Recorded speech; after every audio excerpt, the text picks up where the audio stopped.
Welcome to the January 24th, 2022 regular business board meeting of the Lower Merion Board of School Directors. We are asking that those attending tonight's meeting in person to please wear a mask. Your mask should remain on when giving public comment at the podium as well. The board believes it's in its best interest and the best interest of the students of the district to hear comments from district residents. An opportunity will be given for public comment in person and through the chat feature, which will be read by Solicitor Brooks. This meeting is being video recorded with sound for public broadcast. All participants joining via Zoom will be muted upon entry. So thank you and welcome this evening, and I'm going to hand it over for the superintendent update.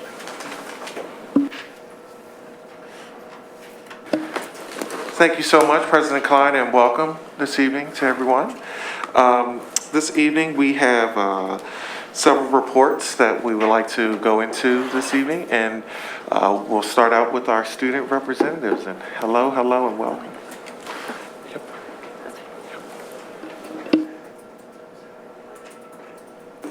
Hi everyone. I'll start off with COVID, since that seems to be one of the largest topics of concern at LM. A majority of our student body and faculty members are continuing to be responsible for masking. I've seen an increase in teachers reminding other students about their masks, and I think we should continue reminding others to be conscious about public health and safety. On a more serious note, a few faculty members have mentioned that it's been incredibly difficult for them to get COVID tested if they aren't coaches to sports teams.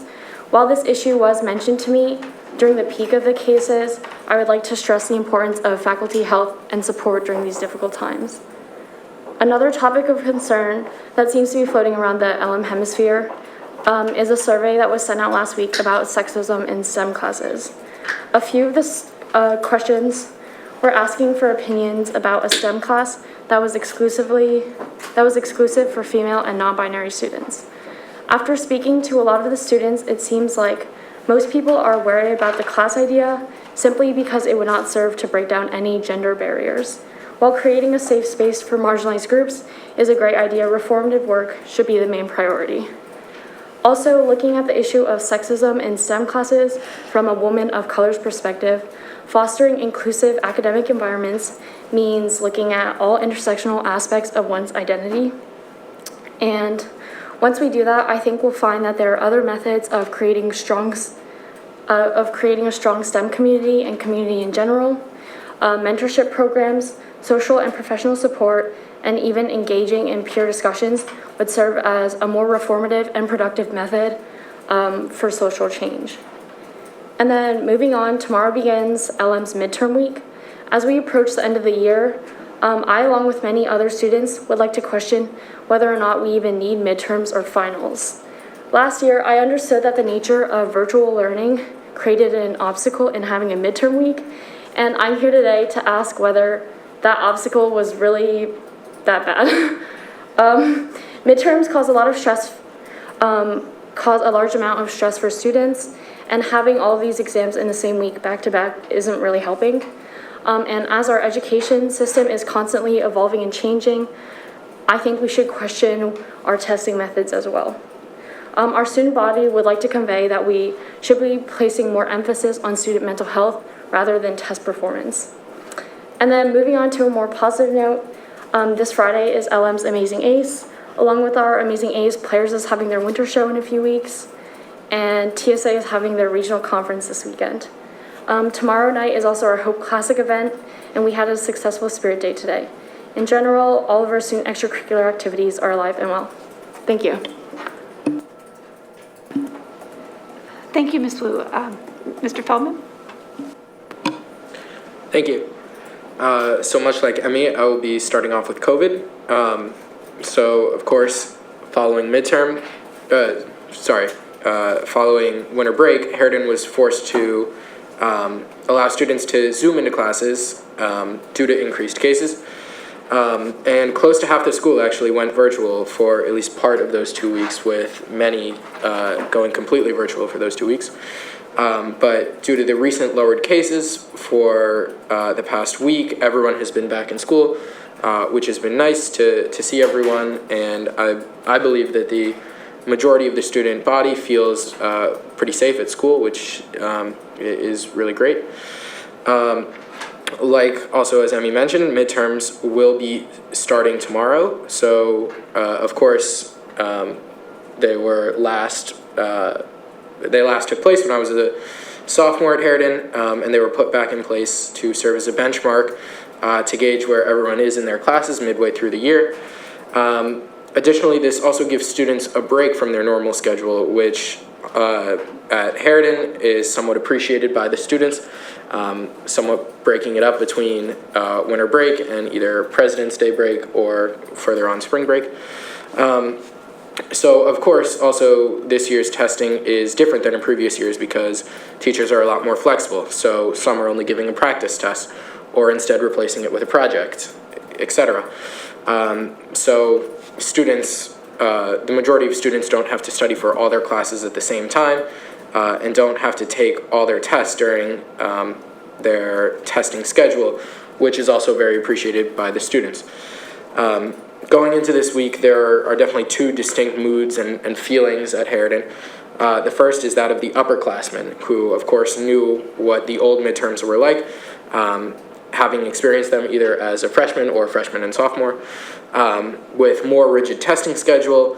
And, of course, now they are very appreciative of the break and much less stressed relatively, both to their past selves and to the other group, which is underclassmen. So, of course, they don't know what midterms are like, and they think that this testing schedule is actually quite rigid, even though in comparison to previous testing schedules, it really isn't. And, of course, they seem to be more stressed than upperclassmen, which is typically the case, but feels especially true this year. On a more positive note, school spirit, as I've mentioned in previous meetings, seems to be higher than what you would think for Harridan during a global pandemic.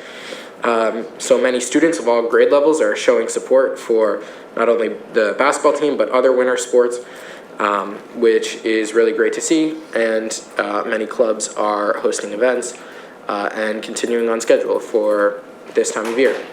Thank you.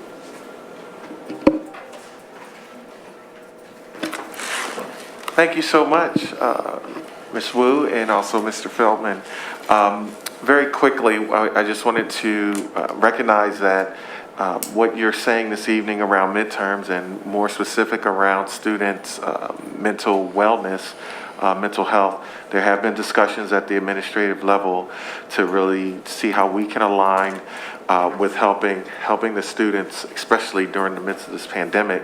How do we pay attention to our social and emotional well-being? So I wanted to make sure that I echo those sentiments.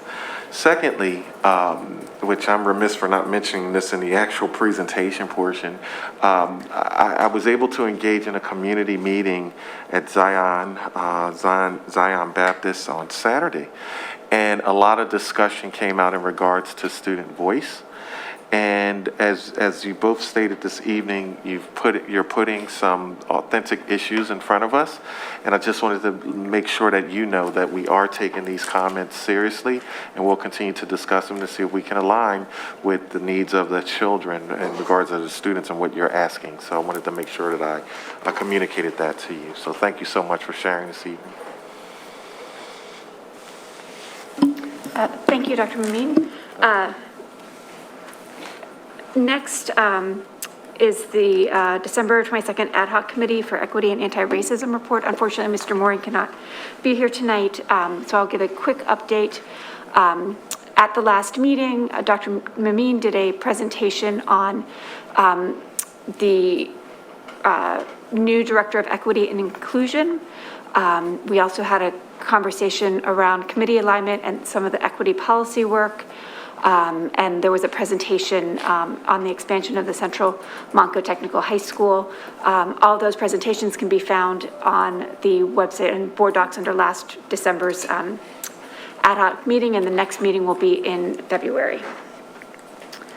Next, Ms. Kalish, can you give the January 5th curriculum meeting report, please? Thank you, President Klein. I admit this is going to be a little lengthy. I apologize. I will try to edit as I go. We began with an overview of the new course offerings for the K to 8 grades beginning this fall. And they needed to be reviewed this month in order to be included on the fall offering catalog, and it'll be going into further detail in subsequent meetings. The courses include a K-4 STEM elective, a 5th grade study skills, leadership courses for each of grades 5 to 8, 6th grade presentation, a communications course offered in either 7th or 8th grade, and a 5th grade Spanish language, Latin, and French. The committee then reviewed a contract with Performance Tracker for the remainder of this year as the district transitions to Illuminate for data tracking. Next, we had an update on the K-4 scheduling plan. The elementary scheduling committee discussion included the vision for the committee, the MTSS framework, special areas, reconciling overlapping and conflicting priorities of each subcommittee, takeaways from the consultancy with the scheduling expert, goals achieved, and challenges of the new structure and staffing and facilities implications. Following that, we had an update on the dual enrollment program. Currently, Lmsb offers a business dual enrollment program through U Sciences, which is being acquired by St. Joe's University, who does not have a dual enrollment program. So the administration is recommending that we switch to Gwynedd Mercy beginning this fall. This is by far the most widely used program from our surrounding districts. It would allow for classes to be taught by Lmsd teachers, greater student support, increased grading flexibility, and additional instructional time. The cost for students would decrease from the current $900 fee to $400 fee, and financial assistance is available and already budgeted for. Lastly was the presentation of the 5-8 committee with highlights including a description of teaming and how it'll function differently in the lower house versus the upper house, daily word language with on and off ramps to switch languages if desired, meeting the needs of 5th graders where they are, and the use of flexible blocks to offer a similar experience as current thematic programs to all students rather than a lottery system that inherently meant that not all students could participate. The next meeting of the curriculum committee will be Wednesday, February 2nd, 8:30 a.m. in this room. Thank you so much.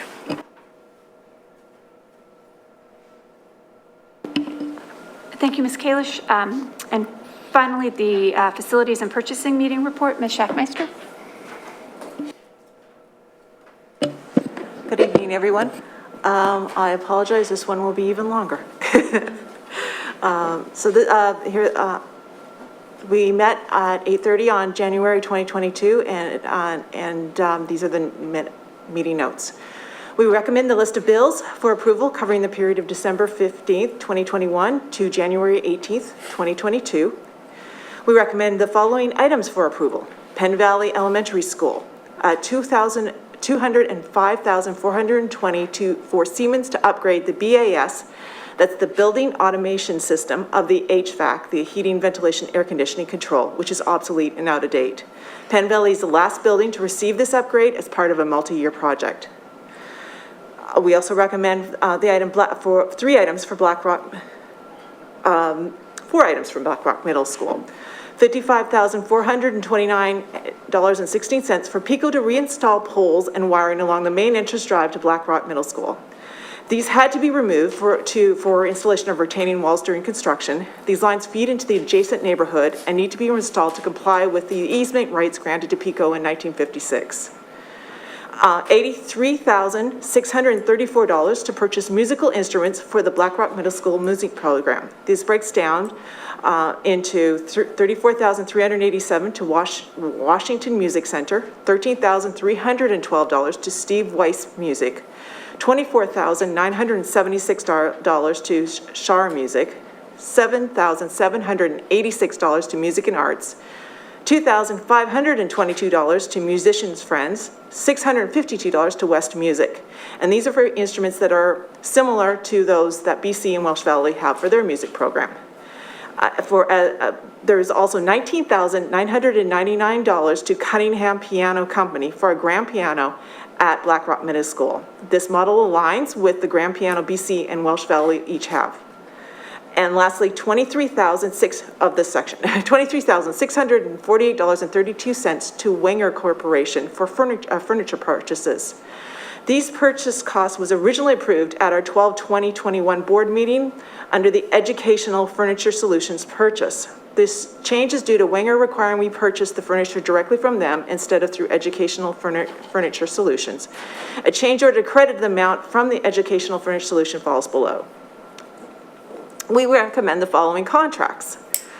3 student services extension of contracts, an $85 per hour, $640 per day to MCIU, the Montgomery Intermediate Unit, to continue to provide physiological services at various locations within the district from January 27th through the end of the 21-22 school year. Services will be added to the previously approved 2021-22 intergovernmental agreement for shared services. $70 per hour, not to exceed $30,000, to Karen Anderson to continue to provide types of nursing support and services supporting pandemic response as needed under the direction of the lead supervisor of school health and student safety. $197,500 to Lincoln Center for Family and Youth to provide 5 master-level school-based counselors for the remainder of the 21-22 school year from February through June 2022. And this is for additional support in the grades K through 8. These counselor services are in addition to the services provided under the original contract with Lmsb for this period. They will provide social, emotional, and behavioral support for the students, and funds are available in the budget to support these additional services. We have 1 educational services extension contract for approval, and that's $14,629 to Power School for performance tracker.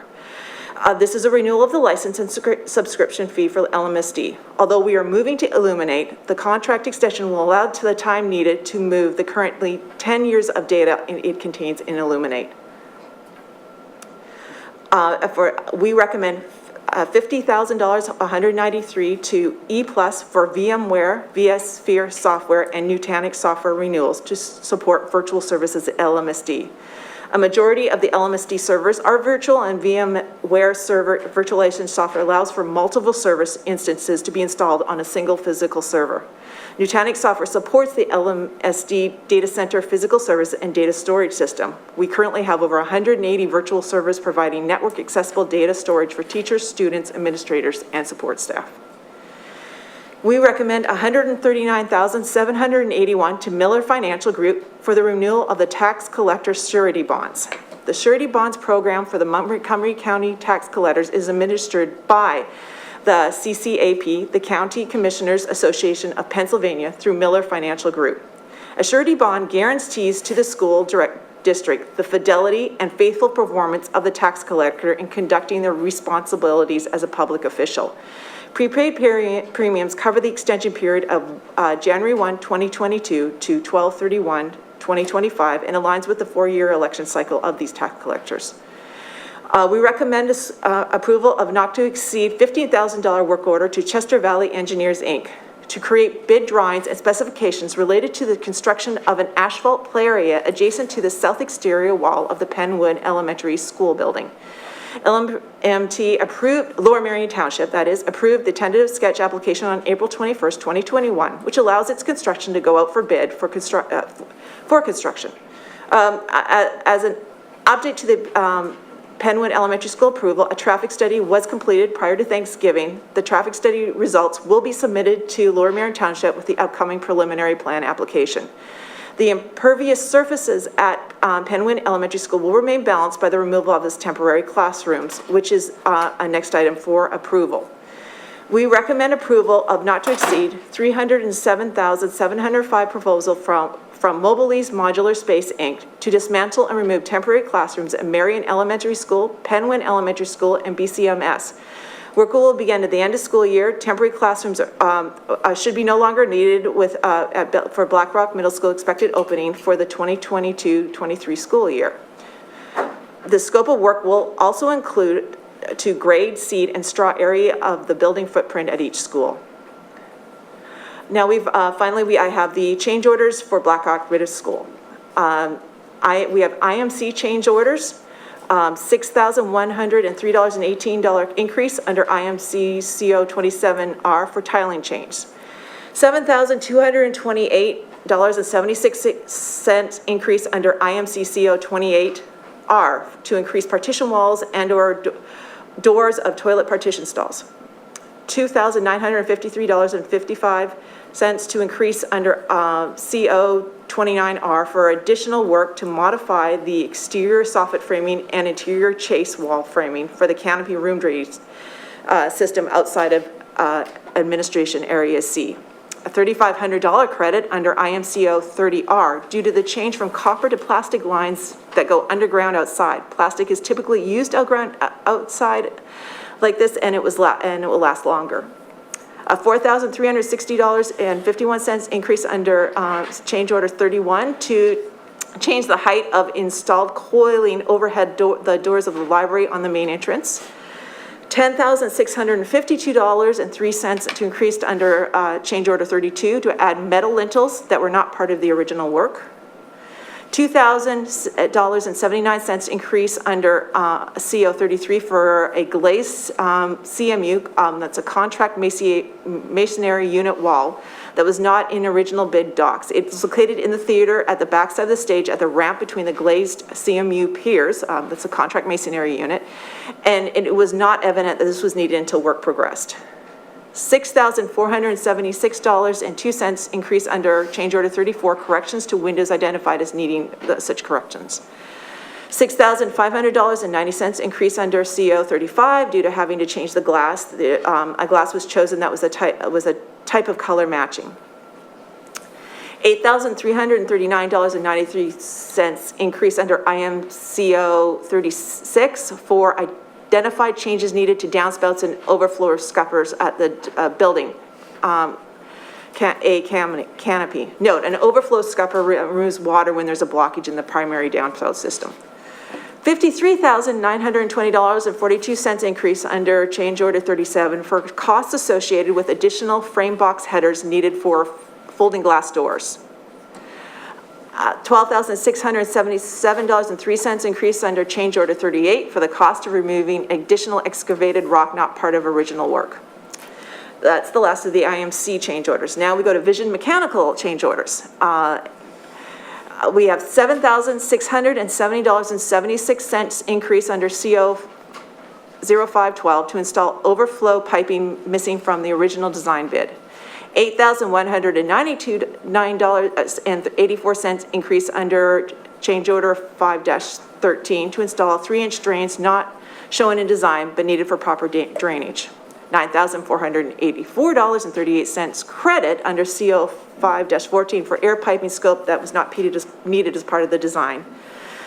$2,055.41 increased under change order 5-15 for labor and materials to install water main shutoff to allow further isolation of valves. $12,098.93 increase under change order 5-16 for the labor and materials to install one 4-inch isolation valve for meter maintenance. $1,729.73 increase under change order 5-17 for labor and materials to install isolation valves on the main level. And lastly, $12,457.42 increase under change order 5-18 for labor and materials to install isolation valves in area A. Now we have one borough construction change order of $2,406.09 to increase under change order 08-11 due to light fixtures originally selected not being available and new ones that were selected are being slightly more expensive. We have the Education Furniture Solutions change order, and that is aligns with the one I mentioned above for Wenger. It's $123,648.32 credit under change order 01, and that's for it removes the purchase of the furniture from their scope of work, but they will still be responsible for installation of the furniture. Gessler Construction Company is the last change order. No, it's a no-cost extension under change order 1-5 and extends the end of the contract to allow extra time needed to complete some items. And Gessler has been very accommodating with us for these extensions. And lastly, I have the Black Rock Middle School update. So as of right now, it's still on time within budget of $87,985.82 at currently, and its current amount currently spent at $86,638.323. No prime contractors or subcontractors are having issues with procurement of materials and are continuing to push on to completion. When issues arise, workarounds are determined. As updates, roofing of Area D is substantially complete. Exterior wall work Area A is substantially completed and with progress continuing in Area B through D. Interior wall construction is ongoing in areas C through D. Mechanical, electrical, plumbing, fire protection, rough-in continues in all areas with light fixtures being installed in Area A and moving to finished work. Due to outside temperatures, temporary protection of windows is continuing, temporary heat is being provided in the building, and paving is on hold until spring. Topsoil is being replaced at the field with sod to be installed in March, April.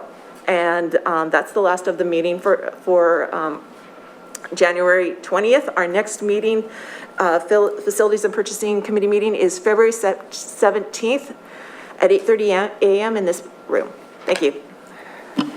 Thank you, Ms. Schaffmeister. Before I move on the agenda, I would like to remind everyone in person who came out tonight to please wear a mask. We are asking everyone to be masked this evening. We ask that of our students and our teachers every day, and think it appropriate that we ask everyone at the meeting to do so as well.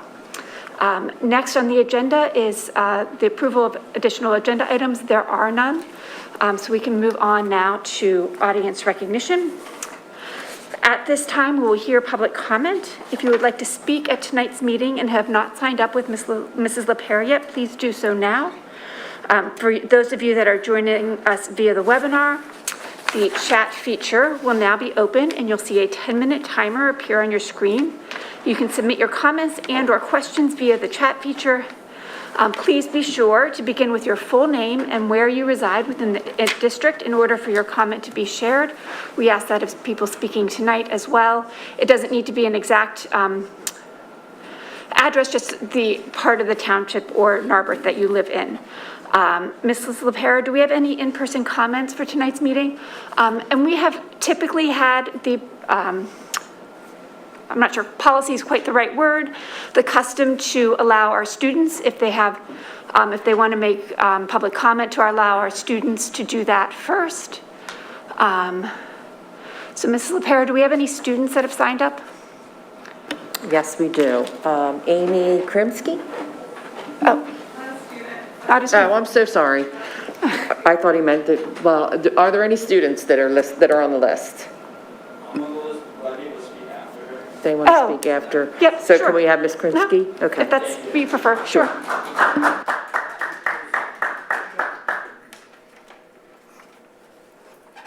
Good evening.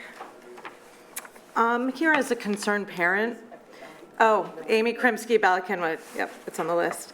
I'm here as a concerned parent. I have a senior at Lower Merion High School and an 8th grader at Bala Kenwood Middle School. These schools, especially Lower Merion, are starting to feel at best like a military academy and at worst like a prison. Before I share examples with you, I thought it would be helpful to revisit the district's strategic plan, which was all agreed on here.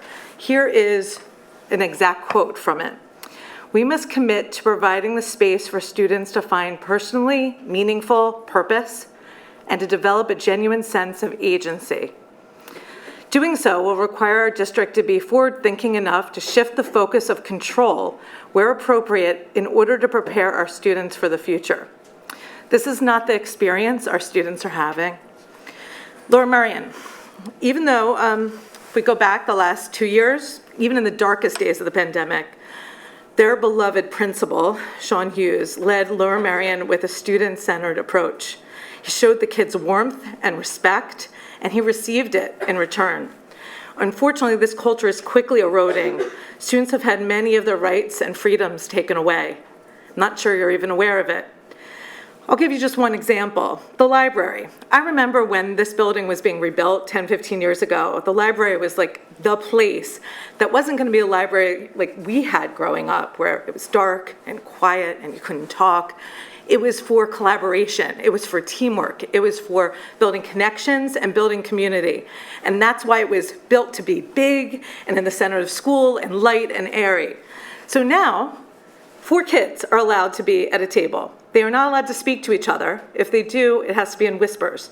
The issue is sometimes they're collaborating in an AP physics class, or maybe they're in an EAPS, that's AP Environmental Science, project, and they can't speak to each other anymore. They're treated really poorly, and I'll give you an example of that. Last Friday, there was a lot of school spirit from students, and they were also protesting that more and more of their rights are taken away. They were brought into the auditorium and yelled at, basically. One student asked a question or made a statement and was told that every student now has to stand up when addressing the principal. They didn't know this. That was never the culture at LM. So now at Lower Merion High School, if a student is speaking to a principal or vice principal, they have to stand up. Are you all aware of that? They're not allowed to speak to them sitting down. Another student said, well, he was in back-to-back physics and physics lab classes. He wasn't where they said he was. And what was said to him, and I heard the recording, was that there's eyes on them everywhere, that there's security cameras in each of the classrooms, in hallways, there's security, there's patrol, their peers will out them, the teachers will out them, so everyone's looking at them. This is the culture of agency that you had talked about in your strategic plan. And I want you to know that these are really good kids. These aren't kids doing like TikTok, crazy videos destroying property. These are warm, wonderful kids who have been through a lot over the last 2 years. They're great students. They usually play multiple sports. They work in our communities outside of school. They're involved in the school. They're great students. The seniors are going to great colleges, and this is how they're treated. It is not acceptable. It is not acceptable at all that this is being allowed to happen. The saddest part of all of it is it seems like it's okay at LM to get whole grades together to yell at them, but at Ballard-Kinwood Middle School, you can't even go on a regular tour of either high school because you don't want your middle school students to be together. There's no build-on, there's no in-person tours, there's no winter choral concert Thank you. for Your time is students, up. Thank and you. there's no students allowed to go to sport games. This is not the culture that you agreed to for the district, and it should be revisited immediately. Thank you.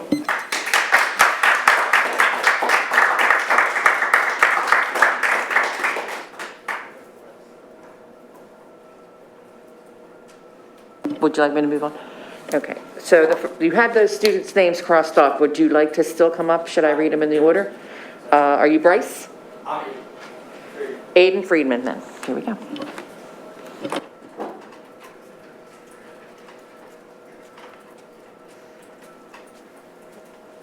Good to go. Aiden Friedman, student. I live in Marion Station, PA.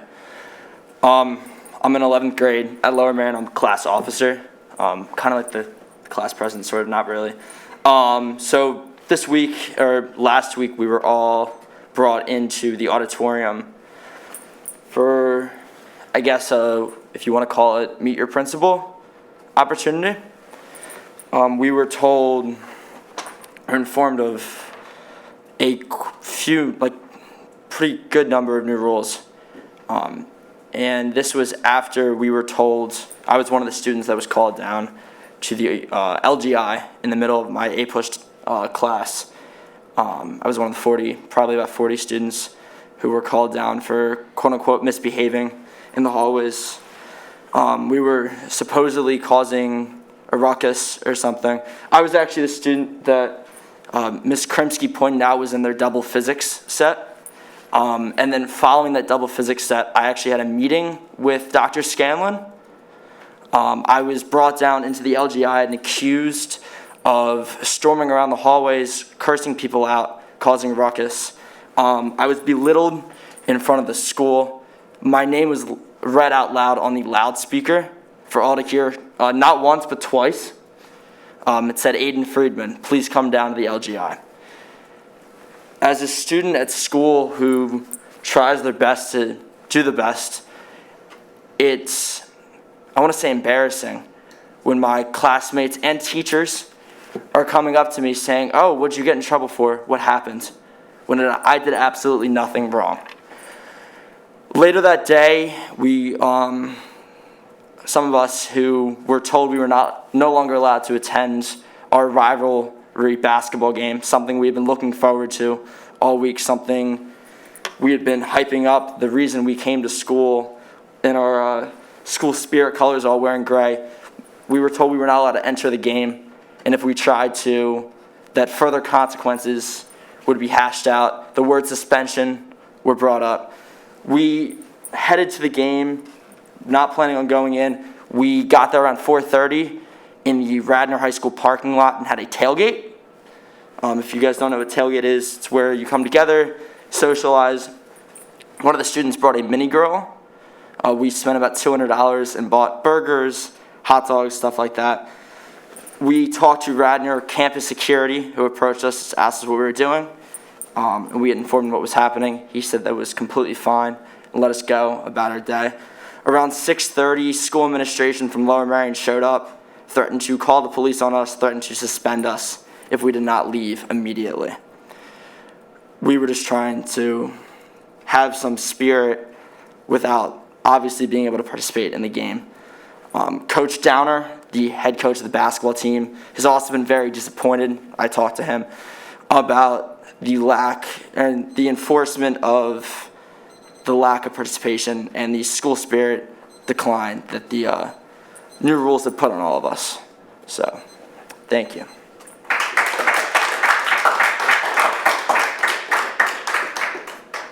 The other students that are crossed off, are you up? Your name is? Bryce Thompson.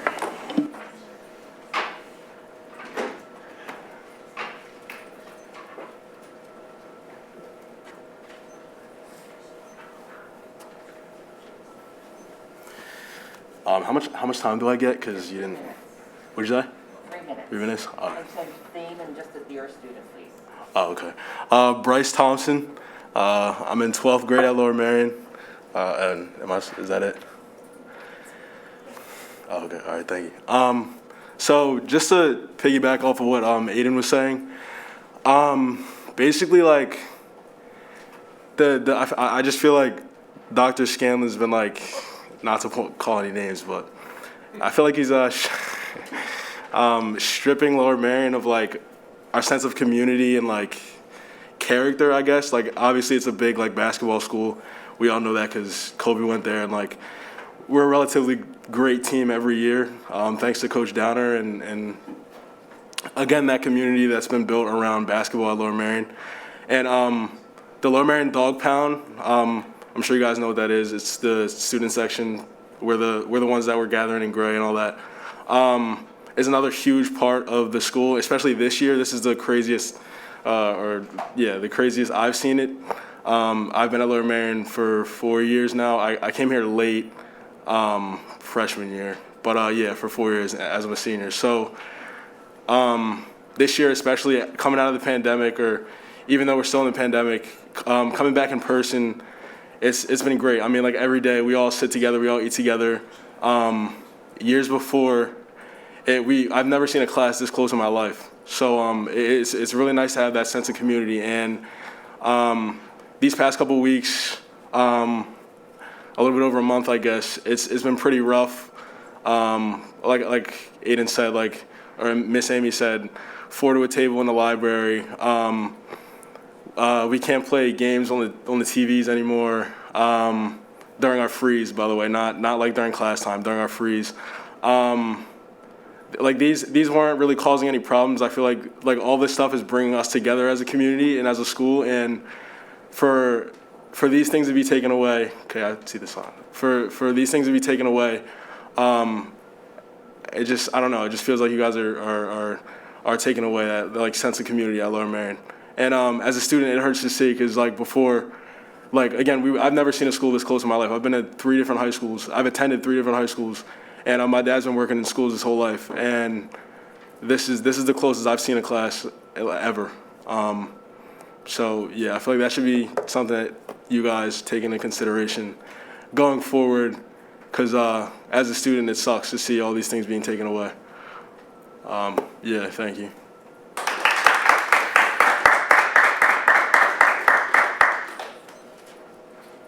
Okay, so we will now move on to the regular.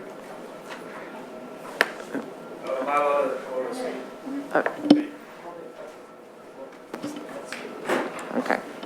They had 'em. Hello. My name is Paul Liang. I'm a 12th grader at Lower Marion High School. So one of the things that I want to continue talking about after what Mrs. Krimsky and my friend Bryce talked about, and Aiden, is our library space. Is where I believe the area was being built. When it was being built, the original purpose for it was for it to be a collaborative space, a space where people can work together, socialize, and just a bunch of great things. But that obviously have been taken away from us, and I'm here to provide somewhat of a solution for everybody here to consider. Is that we have a lot of empty spaces, usually in the school building. For example, the auditorium, the LGI, and even the Downs gym, as what we call it. Those spaces can be used for classes when the teachers are absent for many reasons, since that's been happening a lot recently.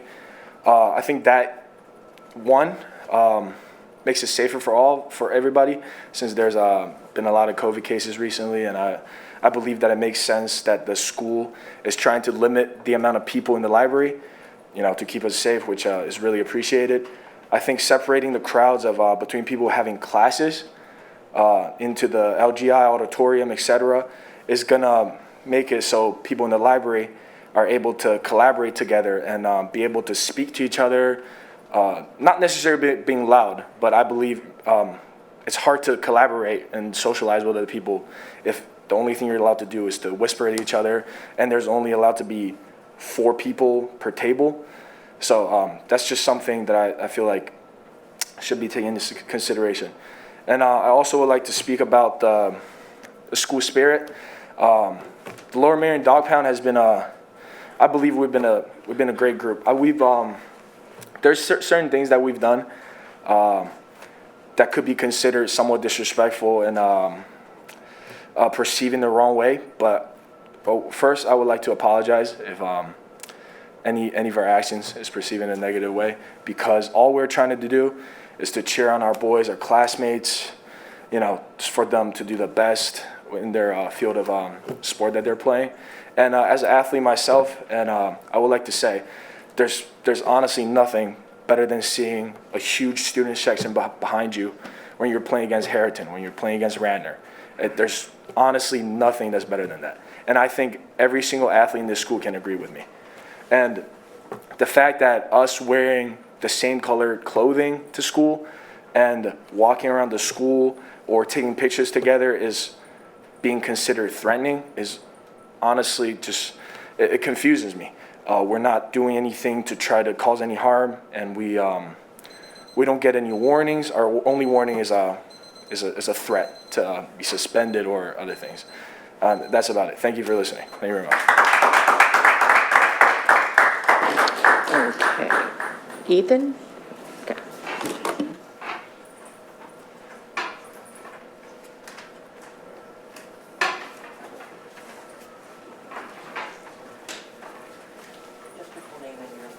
Yeah, my name is Ethan Arocious. I'm a 12th grader here at Lower Marion.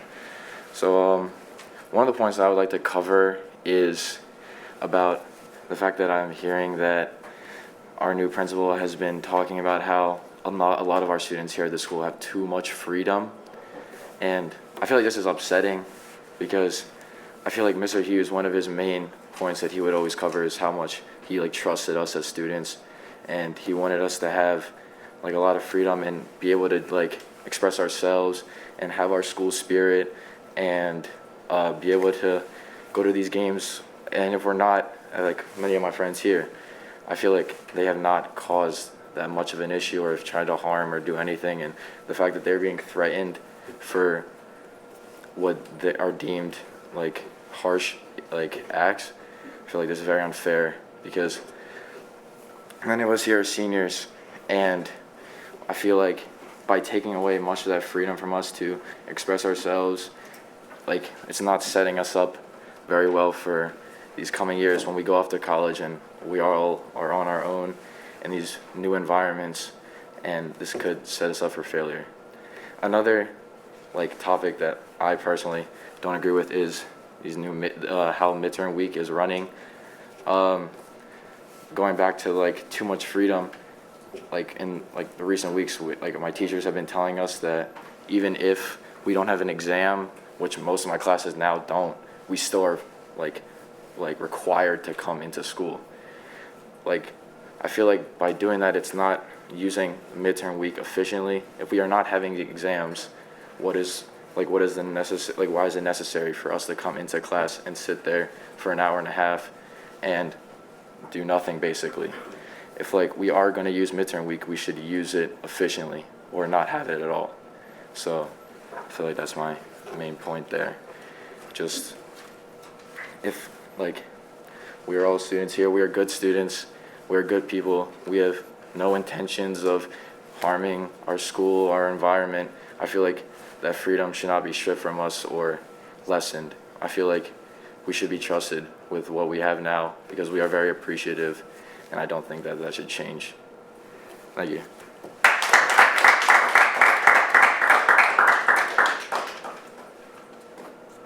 Okay, Dr. Zimmerman, Ruth Jenkins, then Christina Chang. Actually, I just want to take a moment and thank all of the students for coming tonight and sharing their perspective. I'm going to ask Dr. Mameen to address the comments. Thank you, President Klein, and I echo your sentiments in regards to, we do applaud you for having the courage to exercise voice, and that's something that we really appreciate. In regards to, and I was taking copious notes here, in regards to some of the school spirit activities, and then we have midterms there. What I will do is we're going to move the information over to Dr. Scanlon, and I've had conversations with your student council or your student governance groups, and use them appropriately in how to get that. They have instant access to the administration to be able to take some of these concerns to the building principal, the building administration, and be able to talk through them a little more. It sounds as if, with the changes or the changes in past practice, and then there are a multitude of other things that have been happening within around the area, in the county and tri-county area, in regards to not just LM or Harriton visiting neighboring schools, but there are concerns from other school systems as well, with students congregating in regards to the pandemic, and also it's not our school per se, but some other school systems having some issues at away games. So those are things we'll bring up. Have your student leadership team bring up with Dr. Scanlon and see if we could work towards a solution. I also applaud the fact that not only are you putting out issues, you're initiating a discussion with possible solutions, which is a skill that I strongly believe you need to take with you as you move towards your future after high school, post-secondary, whether it's the workforce, et cetera, et cetera. So again, I applaud you for that. Now that we have this information, and it has been presented again in public session, we'll move it over to Dr. Scanlon. And what I encourage you to do, please use your student governance, I'm getting ready to use the word colleagues, but classmates, so that information can funnel up, because they are very well positioned, very, very much astute to student needs and the issues that you present, especially over in LM, and they have access. I've met with the group twice already this year. And yes, they put some real issues out on the table, some of them which have started in the boardroom and have have gotten into their meetings, which have gotten to the principal's office, which have made it back to the superintendent's office. So those will be the next steps so that we can talk about these concerns, totally talk about them, all of the facets, because you can't share but so much within 3 minutes, so that we can come to some potential solutions. So I would like to say, or I will say as superintendent, we're not in the business of curbing student voice or trying to impact your experiences where the words, I kept hearing this word, take away your freedoms. We're not in the business of doing that. This is an opportunity for the students and the administration to be collaborative to come up with a good solution. So I wanted to make sure that I said that publicly so that you know that what you're saying this evening is not simply going on deaf ears. Thank you.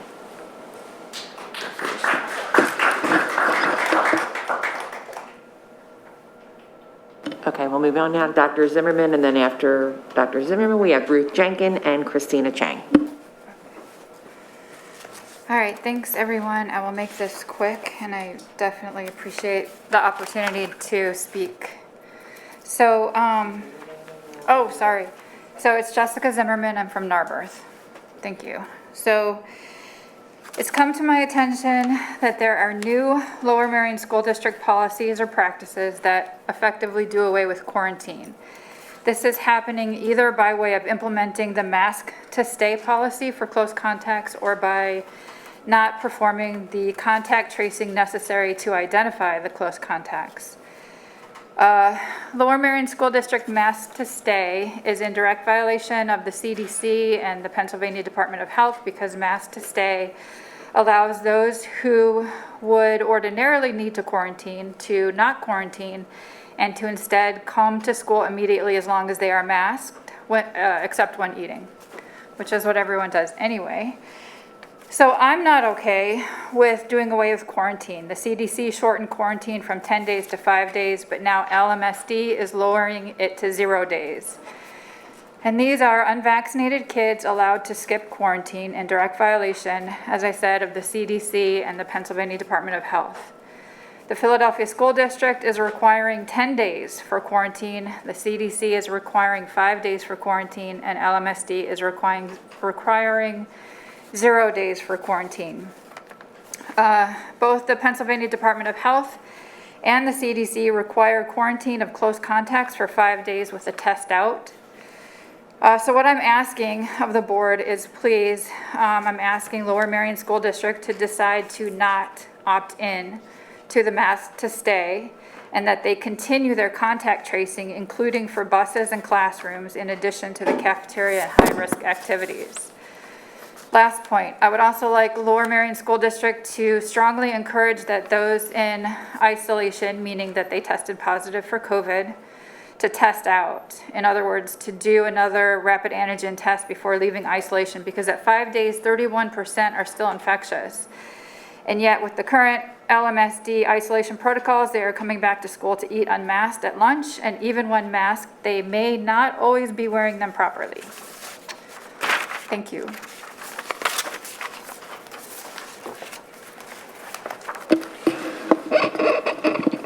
Thank you so much, Dr. Zimmerman, for sharing your comments. I know that we had a discussion last week along the lines of masks to stay, and as we had talked about last week, is that the guidelines are constantly changing, and possibly constantly changing in the now. As a result, even today, MCOPH changed the guidelines again, and we are following the guidelines. There's a link on our COVID page to MCOPH in that, we have to be able to, that talks about school exclusion guidance, and we're following the recommendations to the T, and that page is constantly updated as we receive updates from MCOPH. So I was just thinking about that in context to the discussion we had last week at a committee meeting to now, the guidelines have changed just that quickly. So I just wanted to publicly recognize that and communicate that to let you know that we're staying steadfast with the recommendations and trying our best. I mean, trying our best to the best of our ability to keep all of our children safe. Can I suggest that after the meeting? Thank you. I do want to ask a follow-up if you can clarify around the contact tracing. It is not that we are not doing contact tracing. The health and safety, the nurses are doing the best that they can with respect to contact tracing and doing as much as they can, but there are only 24 hours in a day.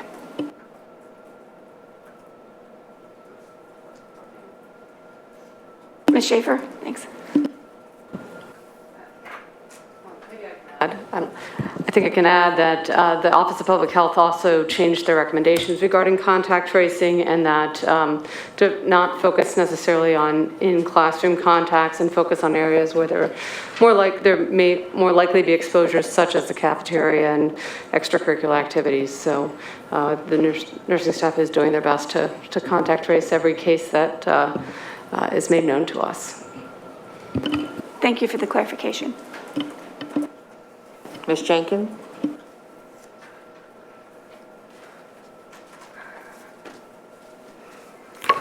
I'm Ruth Jenkins, and I live in Linwood, and I live on Worcester Road, 1 block from the high school. And every day in the morning when I walk my dog, I see all of these wonderful students going to school in pajamas. And it's really nice to see these young men today all dressed up for this presentation. I applaud you.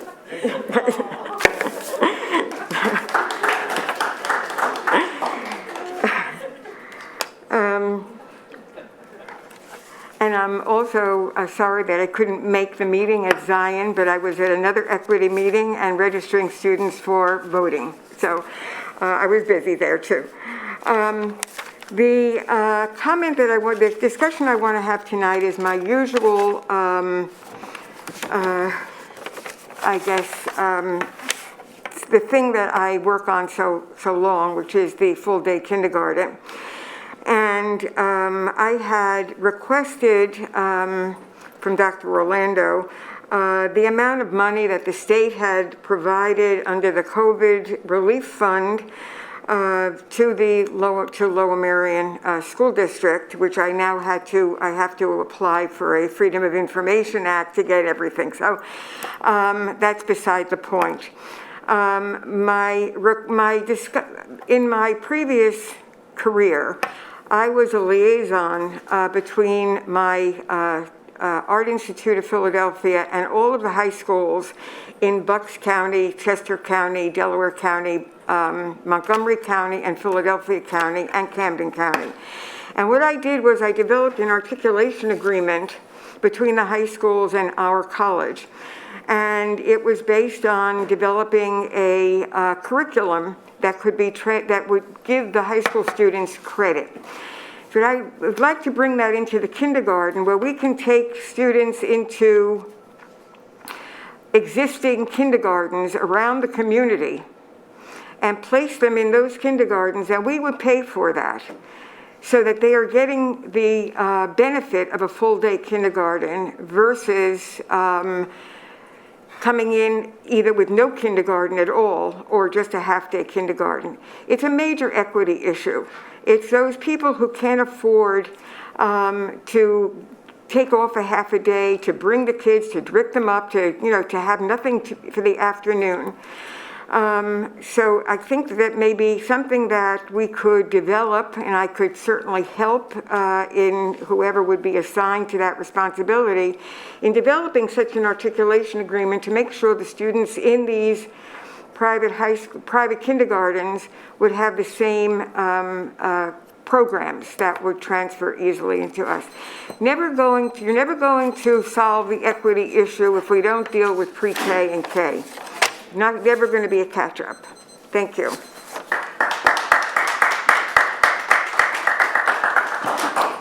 Ms. Chang, Olivia Thompson's after that. Yes, and as Ms. Chang makes it to the microphone, I wanted to just to say thank you to Ms. Jenkins As always, I applaud your public comments. At the present time, because I heard the word equity several times, the district is utilizing a K+ program that is focusing intently, focusing on students, our underserved students within the district. We're using K+ as a model for further investigation as we continue to build plans for the future to really address the kindergarten phenomenon which you spoke of today. So I wanted to make sure that I communicated that we are looking at these areas and assessing, the value and how we can add these programs in for the future. But thank you so much. Good evening, Christina Chang, Penn Valley. I'd like to thank Ruth for bringing up full-day kindergarten.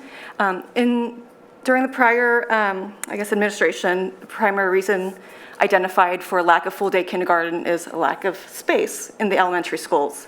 Now, with the movement of the 5th grade into middle school in September, the forecast for next September allows for capacity in all of the elementary schools except for Penn Wynne. Now the modules are being removed at Penn Wynne and at Marion.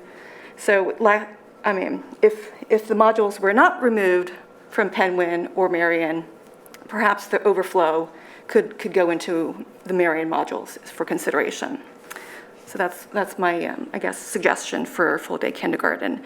I'd like to talk about middle school activities. I was on a HSA call today, and there was discussion about possibly asking for some activities this spring, field trips, 8th grade promotions, other activities that are normally held.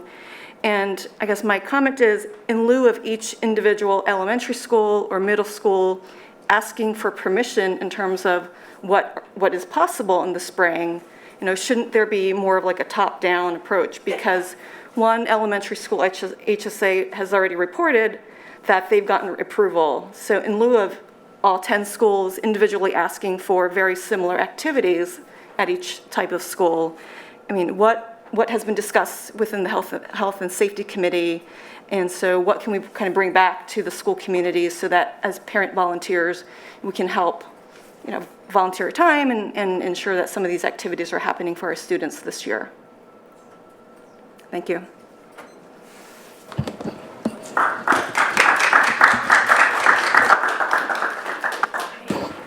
So we are having conversations, elementary through the middle. Can you hear me? Can I interrupt really quickly, just in response to a comment from last meeting? If you could introduce yourself when you speak. Sure. If we have that. No problem. Alexis McGloin, Assistant Superintendent. So we are having conversations, K-8, about transition activities. At this point in time, we have a whole calendar of transition activities because there is a lot of things that we do, not just field trips and so forth. But some of that will be dependent on days, capacity of nurses, and so forth. But we are in the process of doing that and making sure that parents are involved in that process as well.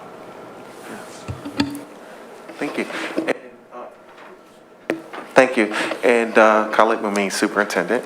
And as a follow-up, in regards to the modulars, the modulars, that is a design plan based on a timeline, a timetable presented to us by the township. So their due date, they're about to expire.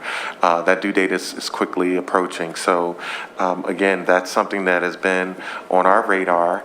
Also, but again, we talked about full-day kindergarten and how we're piloting K+ to perhaps have best practices for us to move into full-day K in the future. So these are all things that are right in front of us. They're right in front of us. They're in the administrative offices and on our tables, and we discuss them continually. So thank you again, Dr. McGloin, for bringing up the details to how we're going about this work.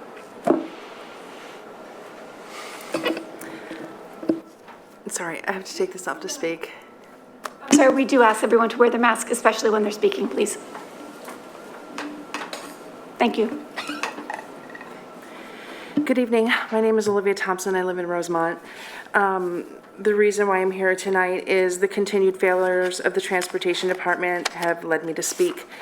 The the 2018-2019 school year, one of my two children was attending an independent school.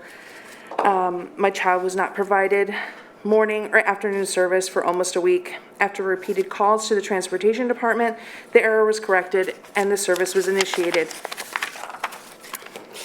The 2019-2020 school year for my one child, the same first week issue of no transportation until a call was made to the transportation department. Also, at the beginning of the school year, about a week and a half in, my daughter was transported to Harriton and the transfer bus had left. My daughter was left at Harriton School with the bus assistant and was bused to her school after the bus was called back to Harriton. The 2020-2021 school year, the service was again delayed for my one child in private school, and my younger one was attending middle school in the Lower Merion School District. With the delay of in-person, I was made aware late in the fall of a disturbing issue happening on the bus with my middle schooler. My child informed me that the bus driver would play the Steve Harvey Show over the speakers for all the students to hear. Middle school students range from ages of 11 to 14 years old. If you do not know, the Steve Harvey Show is filled with adult topics, adult language, and adult situations.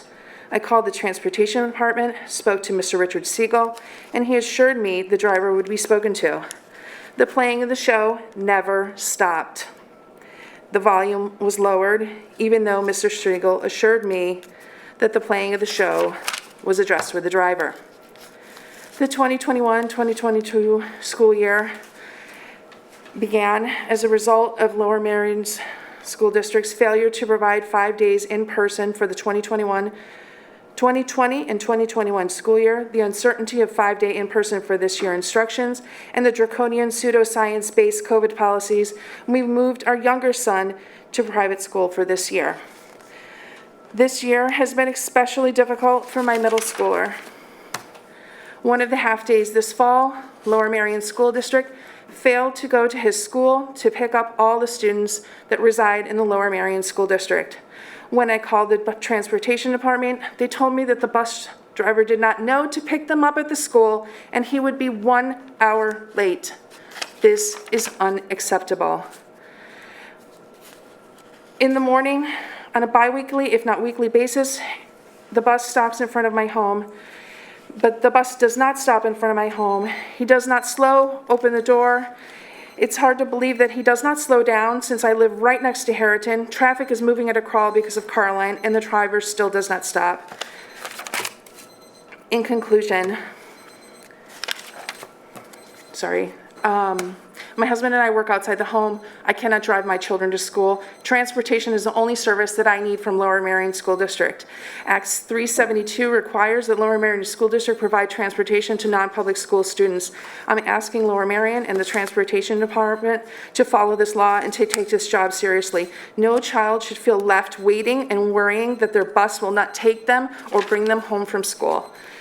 I will follow up with an email to the superintendent and to the board with my comments from this evening. I look forward to an in-person meeting with all parties and work for a positive and constructive solution. Thank you for taking the time. Thank you so much for sharing your comments. I have heard about this driver with the Steve Harvey Show, and to my knowledge, that has been addressed.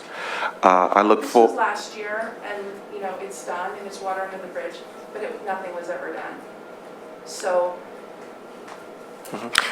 it was done, but it never stopped. So there was Ma'am, we're not taking back and forth. You had over your 3 minutes of time, and so.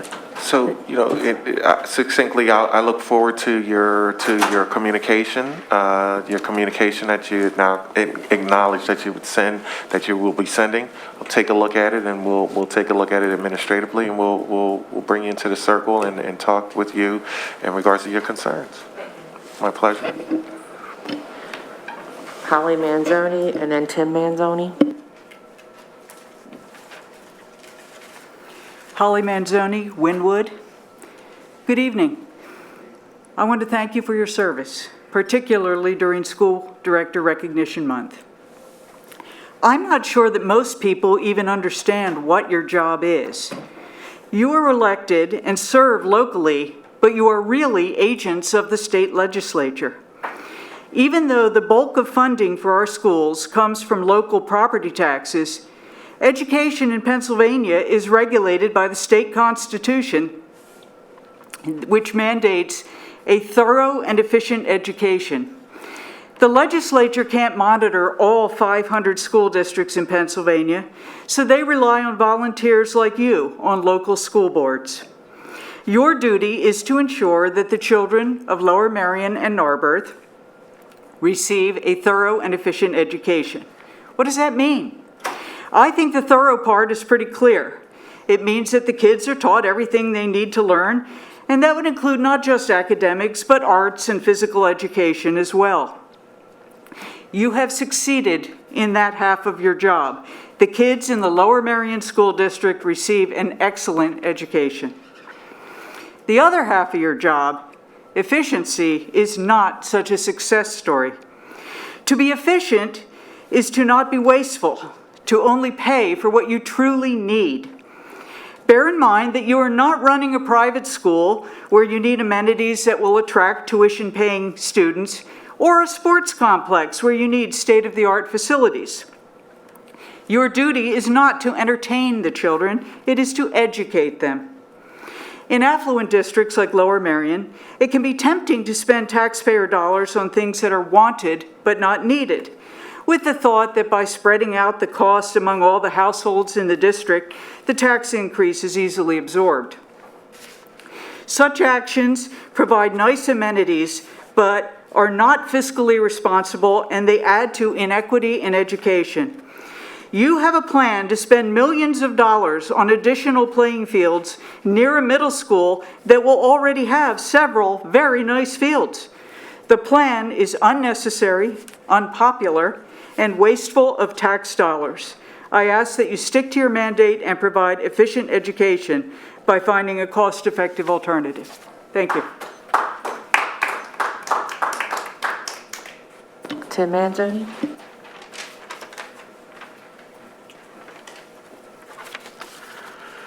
Tim Manzoni from Wynwood. Tonight you will vote to adopt a resolution to not raise taxes above the Act 1 limit of 3.4%. I hope this resolution is passed. Act 1 has a name, the Taxpayer Relief Act. It was enacted in 2006 after decades of complaints about rising property taxes, which hit senior citizens and low-income households especially hard. We all deal with rising costs, whether we are institutions such as school districts or whether we are the residents of those districts. Prior to the Taxpayer Relief Act, school districts could raise the tax rate however they chose, but those who paid the taxes could not raise their income, so onerous property taxes created a hardship for many households. The Taxpayer Relief Act requires you to manage the schools within your budget, just as the residents who pay those taxes must.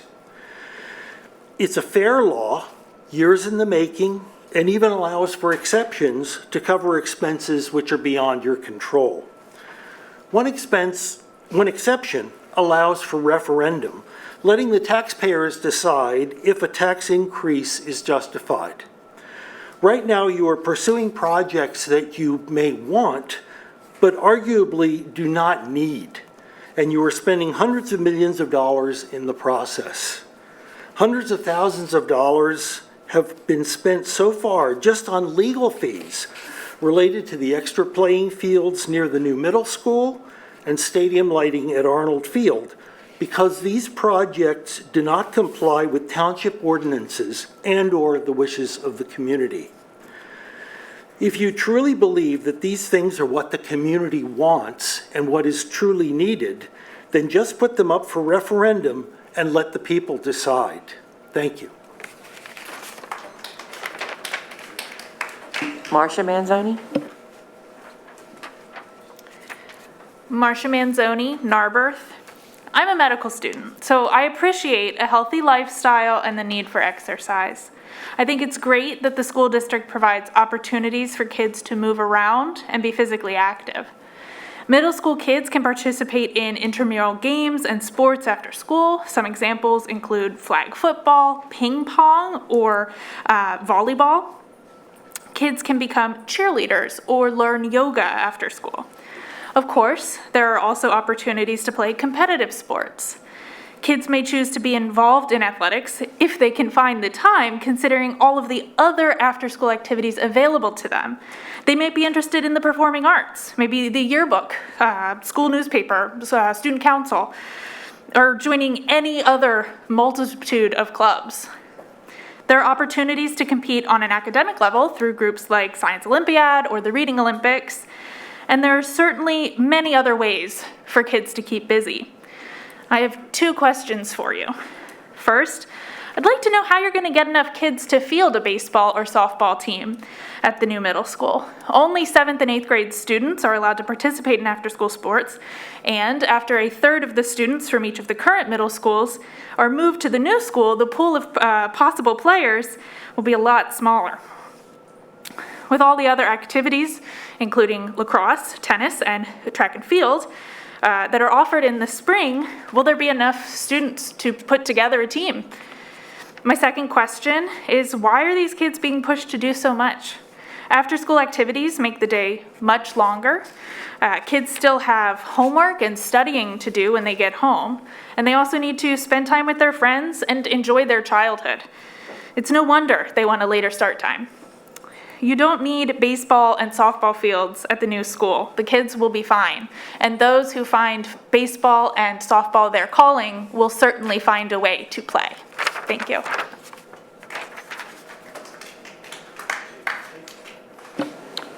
I'm sorry, Mr. Van Eck or Von Eck?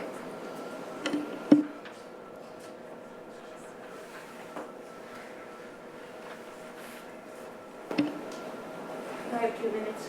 Well, I'm sorry, we have other people on the list. Pardon me? We have other people on the list, Mr. Rhoda. Okay, I'll wait till the end then. I just want to know when to get up. Had you in, I'm sorry. Is Evan Von Eck? No? Okay, then Mr. Willis.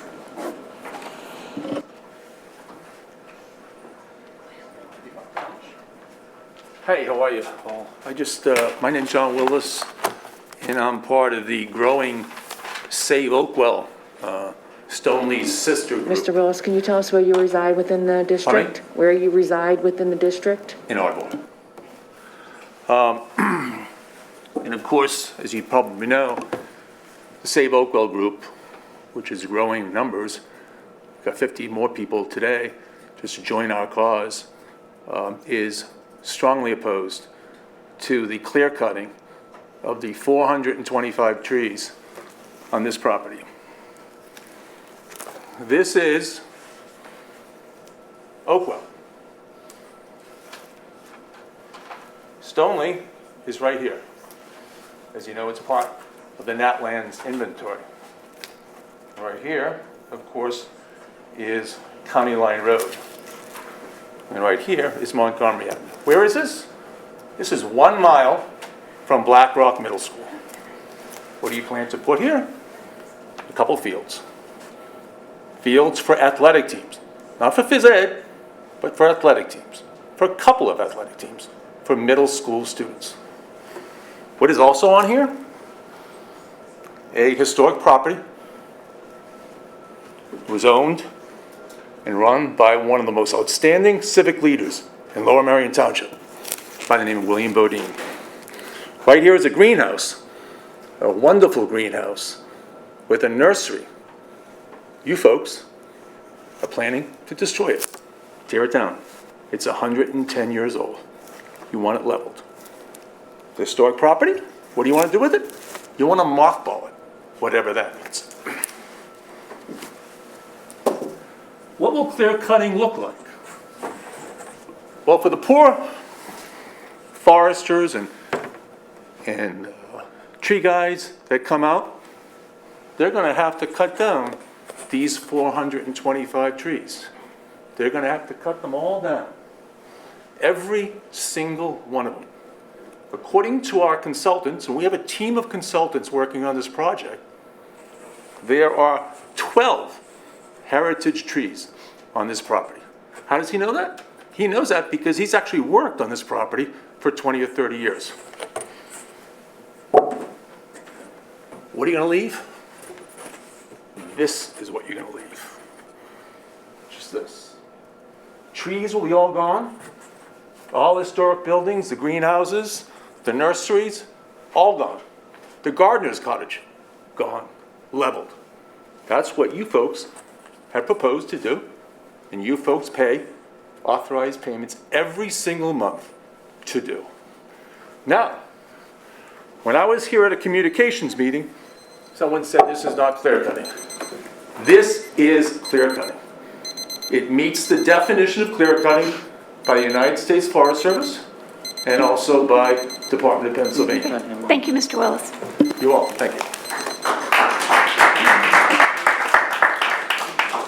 Ms. Sirota?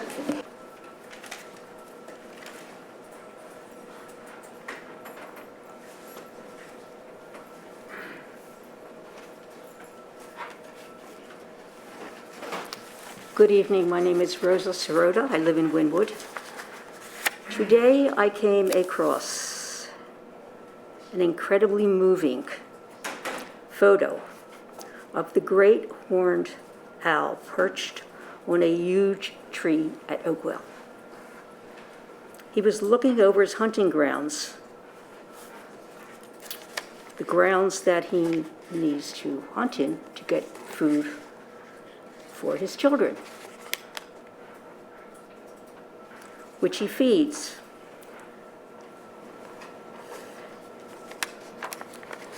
From a huge oak tree. How wise, I wish all of you could see this. John Willis took the photo and it's very, very moving. I chanced upon it by accident. How wise is it to destroy the home of a cultural icon of wisdom? Is this the lesson we want to share with our students and our community? I would hope that you would, especially what I just heard this evening, it was very touching. And I hope that you will review this and recognize that this is not a reasonable thing to do. Thank you.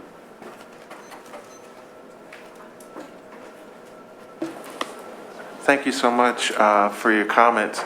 I know a lot of information has been shared over the last two public comments, but I want to clarify one thing. The historic building on the site is being saved. That is not on any plan to be destroyed, to my knowledge.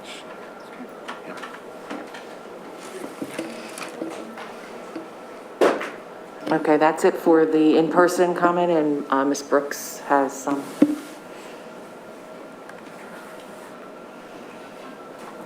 Okay. Katie Calabrese, Wynwood, Pennsylvania. This is a narrow question relating to a larger issue. As COVID case counts continue to decrease, can the elementary schools please allow kids to go unmasked during outdoor recess and mix with other classes during recess? All LM schools should be empowered to regain some normalcy before the end of the year. This will go a long way toward achieving that. Kim Leipitz, Narberth. We were very happy to hear Dr. Mumin speak about opening dialogue up with community members, particularly surrounding Arnold Field lighting.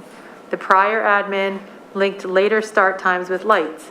Given the new middle school opening, this seems like a perfect time to make a change in start times. Are later start times still only linked to lights? If so, can we get an update about the possible compromises we can make with community members so that it becomes a win-win for all?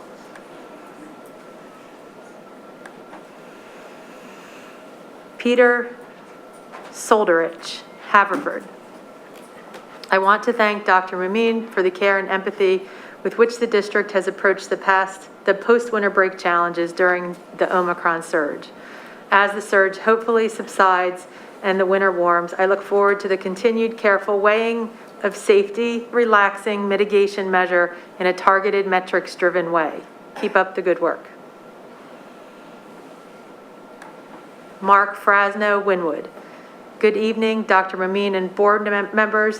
When is Lower Merion School District going to off-ramp some school restrictions like mandatory masking as neighboring districts like Radnor and Wallingford-Swarthmore has announced plans to do? Thanks for your time and attention.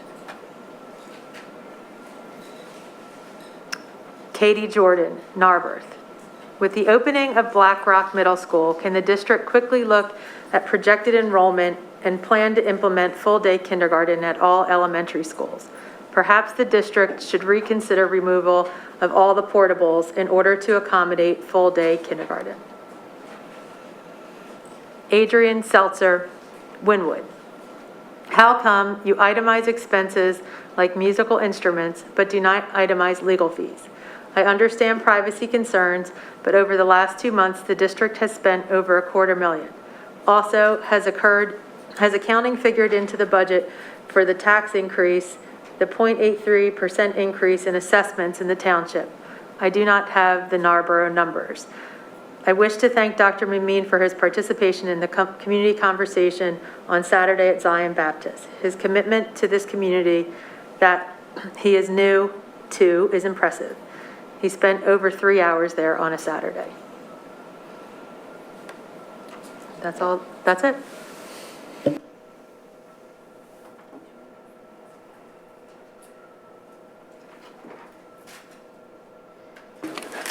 Thank you so much for sharing the comments that we received online. The topics are very consistent with what we've been talking about from our student representatives all the way through to some of the public comments. Yes, with the masking, we are following the MCOPH recommendations. As the data hopefully continues to decline, we can have further discussions in regards to an off-ramps program to removing masks. I'm looking at you as if you made that you made the comments here. So we are constantly looking at the data, constantly trying to adjust and shift with the constant needs, needs in regards to our students, in regards to the data, and in regards to our community. Right before this meeting, as I stated,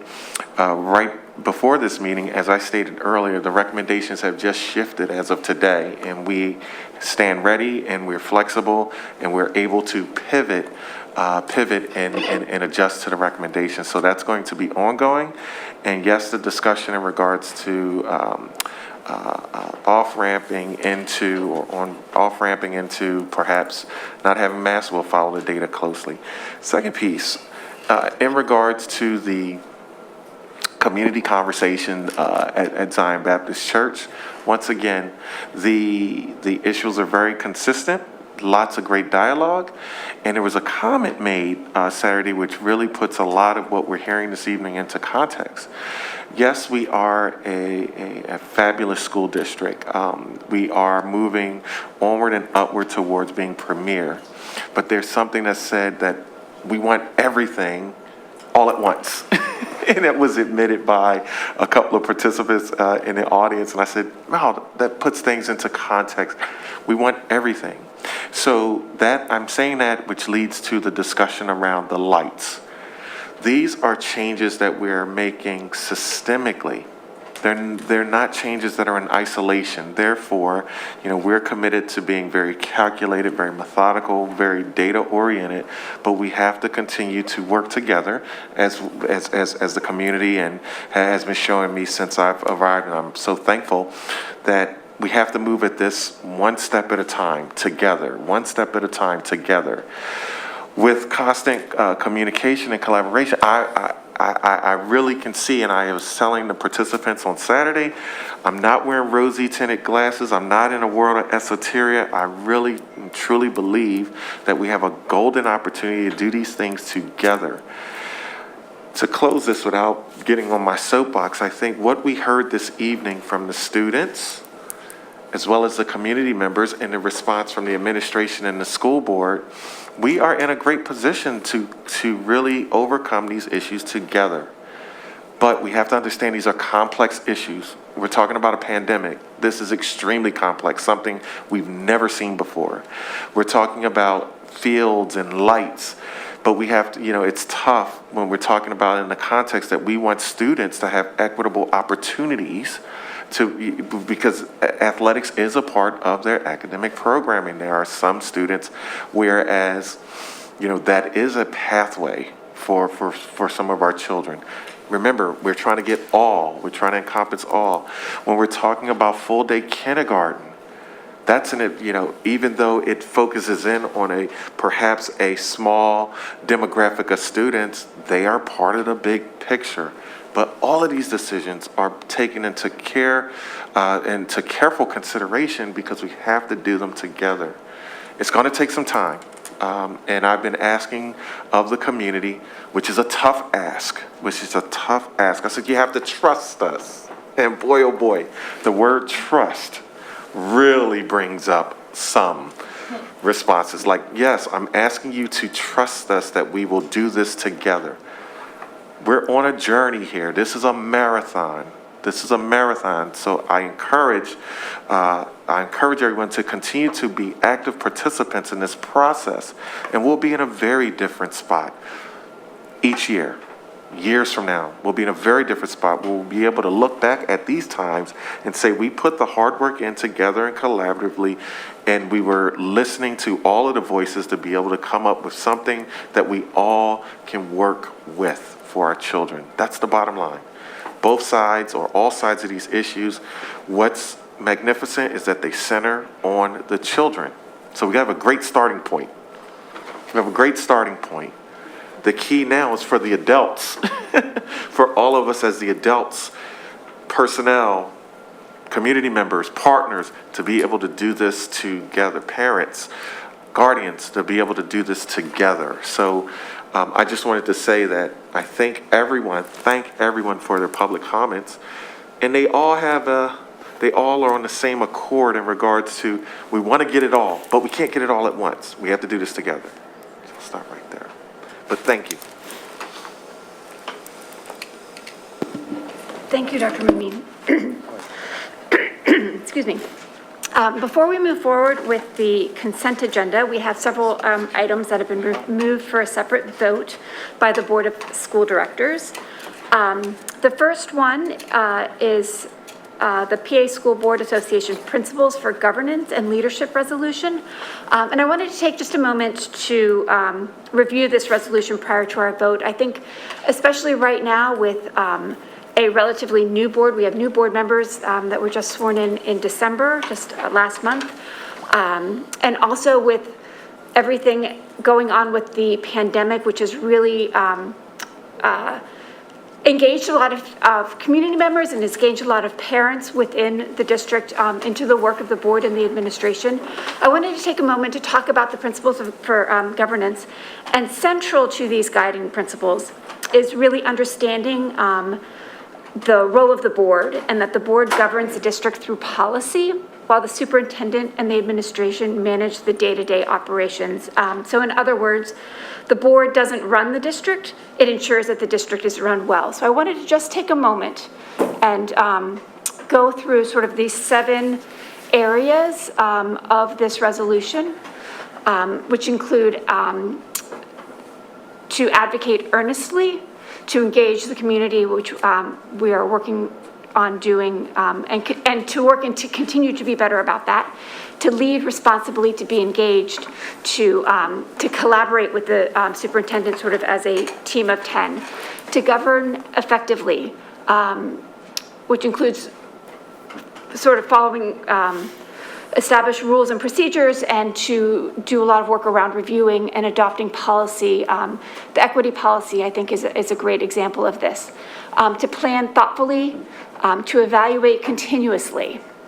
Tonight, the strategic plan came up, and I think that's a really good example of the need to continue to look at our strategic plan and make updates and revisit as appropriate. To communicate clearly, and to act ethically. So I just wanted to take a moment because I think it's really important for all of us to really take a moment and understand our role and for to share with the community a good sense of where we are. Are there any questions from the board? Do I have a motion to approve? So moved. A second? I second. All in favor? Aye. Any opposed? Any abstentions? Okay, great. The motion passes. Mr. Orlando, oh, there you are, Mr. Orlando. Can you please read the next two recommended actions, I guess, one at a time? Okay, the two you want me to separate, correct? Okay. The administration recommends that the Board of School Directors accept the Rayner and Company financial statements and single audit report, Lower Merion School District for the year ended June 30th, 2021. Do you want to take a moment, Suba? Yeah. So there was a change in the single audit report, is that correct? That's correct. So the single audit report reflects an additional major program since it exceeded the $750,000 threshold which required a single audit. The rest of the audit reports are the same as they were as Mrs. Robinson reported last month. The single audit still has no findings and compliance with all the regulations. Thank you. So they were the same as before. There's an additional area that they reviewed for the single audit, and there were no findings, no negative findings. Correct. Thank you. Great. Are there any questions from the board? Great. Do I have a motion to approve? So moved. A second? Second. All in favor? Aye. Any opposed? Abstentions? The motion passes. The administration recommends that the Board of School Directors adopts the attached resolution that will not raise the rate of any tax in support of its public schools for the 2022-23 fiscal year by more than 3.4%, the index established for the district by the Pennsylvania Department of Education. Thank you. I just want to indicate, so this resolution tonight is part of the process of the budget that this school board and all school boards must go through. So I just wanted to point that out. And I also wanted to note that this will be, I believe, the 5th or 6th consecutive year where the district has stayed within the Act 1 index and has not asked for exceptions. And as follow-up, as usual, as past practice, we will have budget meetings in regards to how the budget will look. I'm listening to itemize how things will be presented. We'll go through with the budget meetings to inform the public on exactly what we're doing within this index. So this is exciting, and again, we're trying our very best to be fiscally responsible. Thank you. Do I have any questions? Do I have a motion to approve? So moved. A second? Second. All in favor? Aye. Opposed? Abstentions? Great. The motion passes. I have one last item to item 12D, the motion around the temporary classrooms. We are going to table that tonight, given some uncertainty surrounding 12E, which is the resolution to acquire a portion of property around Black Rock Middle School. So we are going to table that, and it won't be part of our consent agenda. Do I have a motion to approve tonight's agenda via consent? So moved. A second? Second. All in favor? Aye. Any opposed or abstentions? Great, the motion passes. So at this time, we will move forward with approving tonight's agenda via consent. Are there any questions from the board? No? Okay. Do I have a motion to approve tonight's agenda via consent? So moved. A second? Second. All in favor? Aye. Opposed? Abstentions? The motion passes. Part of what is included in tonight's agenda are some donations that are now officially accepted by the board of directors, and I wanted to take a moment and thank for the various donations. Included in that is we accepted a donation of a bench and plaque to Harriton High School from the Harriton class of 1981 to commemorate their 40th reunion. And also $1,500 from the Independence Blue Cross Corporate Giving Program to support Harriton's chapter of National Society of Black Engineers. I want to thank the Lower Merion Symphony Orchestra for a donation of a reproduction of the NCY The Giant painting. It was donated in support of the tribute to Mr. Hughes from Lower Merion High School. And finally, I want to thank the Lower Merion Township, and specifically Commissioner Gilda Kramer, who reached out to me about the possibility of a partnership between Lower Merion Township and the school district if the township purchased and donated KN95 masks, that the school district would be able to distribute them to low-income students and families. And I'm pleased that they are donating $11,000 worth of masks to the district, and that we will have that opportunity to provide those to our low-income families.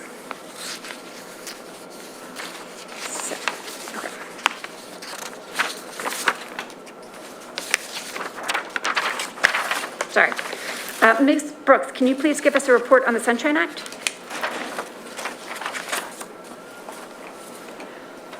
Sorry. In accordance with the Sunshine Act, there's just one to report, which is tonight there was an executive session regarding the land acquisition of property. Thank you. So we have some upcoming board meeting dates, which are held at 8 p.m. here in the District Administration Boardroom. On Monday, February 14th, the Education Committee and Supplementary Regular Board meeting. And on Tuesday, February 22nd, will be the regular business board meeting. I'm just noting a change that's a Tuesday and not a Monday because of the President's Day holiday.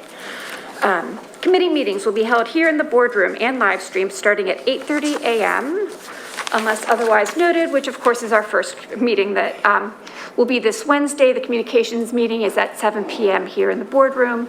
On Wednesday, February 2nd will be the curriculum committee meeting. Friday, February 4th will be the policy committee. Thursday, February 17th, the facilities and purchasing committee. And then Wednesday, February 23rd will be the next ad hoc for equity and anti-racism meeting, which will be here at 7 p.m. Can I just mention the Finance Committee meetings? Oh, yes, sorry, please. Okay. The Finance Committee meetings that are scheduled and will be recorded, but going to deeper dives into the budget are begin March 23rd, April 20th, April 27th, and May 11th, and they're all at 8:30 a.m. Thank you.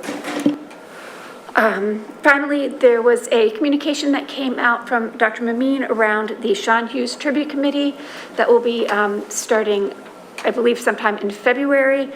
If people are interested in participating, if they can please submit there's a link on the website, and we ask for submissions for interest in participating by Friday, February 11th. As always, there are upcoming events throughout the district that I'd like to remind everyone of. Tomorrow, there's a joint interschool council student services department presentation, Habits of Mind, at 7 p.m. via Zoom. Thursday, there's a committee for special education Zoom viewing the new 5th through 8th program through the special education lens. That will be at 7:30 p.m. also via Zoom. And then next Wednesday, February 2nd, Committee for Special Education is hosting a meet and greet with Dr. Mameen, 7:30 p.m. also via Zoom. As always, you can get information on those meetings on the district website and in your school newsletters. There being no further business, the meeting is now adjourned. Thank you all.